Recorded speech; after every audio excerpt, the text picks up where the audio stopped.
Berita terbaru, ente kadang-kadang ente.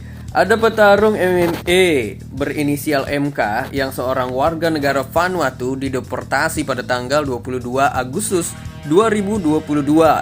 Kenapa? Karena dia mengikuti pertandingan kompetisi MMA dengan menggunakan identitas warga negara Indonesia yang seharusnya identitas itu dimiliki oleh petarung One Pride MMA yaitu Yordan Hilapok.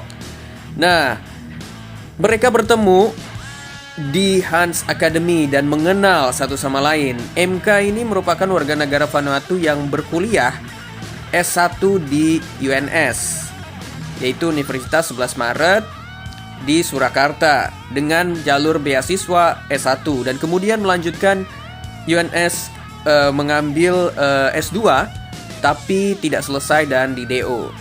Nah, ini sayang sekali ini, padahal potensi dan keinginan dia untuk menjadi petarung MMA bisa terwujud, dan karena tinggal lama di Indonesia, dia secara imigrasi dia tidak untuk izin tinggal dia tidak salah.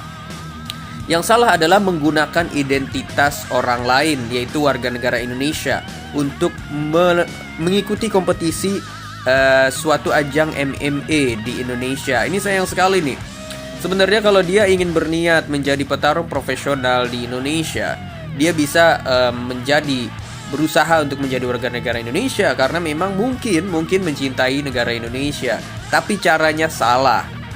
Dan kalau mau, dia juga membuat kompetisi di Vanuatu. Apakah di Vanuatu nggak ada, ataukah memang Indonesia ini memiliki potensi kompetisi dan pertarungan yang memang menjanjikan untuk dia gitu. Tapi sayang sekali cara yang dilakukan salah, menggunakan identitas orang lain. Ini sudah melanggar hukum dan akhirnya dideportasi.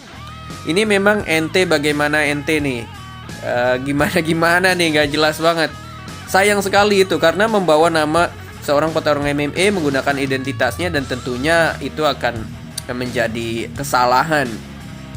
Apalagi mencoba cheating atau menipu menjadi peserta yang seharusnya bukan warga negara Indonesia tapi menggunakan identitas warga negara Indonesia. Nah, bagaimana ceritanya ini bisa menggunakan identitas Yordan Hilapok? Dan gua rasa sih memang mereka saling mengenal di Hans Academy dan berlatih. Ya, salah satunya adalah jika ingin menjadi warga negara Indonesia, Indonesia banyak memiliki peluang penuh di pertarungan MMA kalau mau menjadi warga negara Indonesia dibanding warga negara Vanuatu. Kita lihat memang ada potensi dari segi mungkin ada skillnya, bisa jadi organisasi MMA di Indonesia bisa memfasilitasi dia untuk menjadi warga negara Indonesia kalau berpotensi ya. Dia punya skill dan juga prestasi bertarungnya bagus.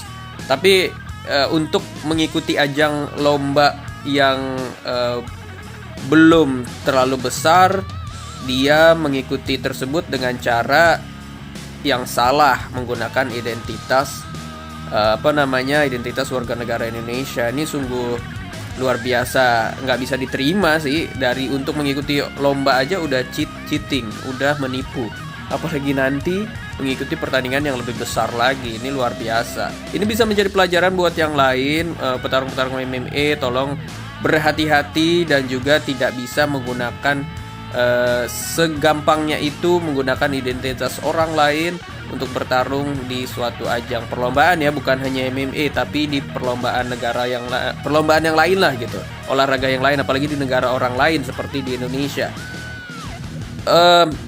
Potensi petarung-petarung kita nggak tahu juga ya dari negara lain kayak Vanuatu dan Papua Nugini. Mungkin ajang MMA di Indonesia One Pride bukan hanya mendatangkan petarung Indonesia, bisa mendatangkan petarung-petarung dari yang lain, Vanuatu, kalau memang ada potensi. Tapi yang jelas lakukan secara legal dan lakukan dengan cara yang benar. Seperti itu. Itu sayang banget. Ini bakal kena ini. Siapa yang meminjamkan identitas? Kalau ternyata ada kerjasama dengan petarung YH atau Yordan Hilapok, ini bisa menjadi terseret untuk terkena hukuman. Dan sayang sekali gitu. Kemungkinan mereka saling kenal dan rapat dan kawan baik itu yang nggak enak gitu untuk menolak ataupun memang ingin membantu tapi dengan cara yang salah. Ini juga buat para petarung pelajaran, petarung-petarung Indonesia, petarung-petarung MMA, menjadi pelajaran. Kasus ini menjadi kasus pelajaran buat kita semua bahwa lakukan prosedur dengan cara yang benar, dimulai dengan yang benar dan jujur sehingga menghasilkan hasil fair play yang baik dan juga hasil pertarungan yang baik di sebuah kompetisi. Nah, ini aja menjadi pelajaran buat kita semua. Ini sangat mengguncang nama baik salah satu petarung One Pride MMA dan juga sayang sekali gitu. Padahal Yordan Hilapok ini memiliki pengalaman bertarung di One Pride MMA yang lumayan beberapa kali pertandingan. Ya, mudah-mudahan kedepannya bisa diambil pelajaran lah buat yang lain. Oke? Mudah-mudahan semuanya bisa diselesaikan dengan baik dan proses deportasi dilakukan dengan baik dan Yordan Hilapok bisa mengambil pelajaran dari kasus ini ya. Jadi jangan-jangan deh ente kadang-kadang ente. Oke, sekian informasi berita terbaru tentang petarung-petarung MMA baik di Indonesia maupun di luar negeri. Salam olahraga.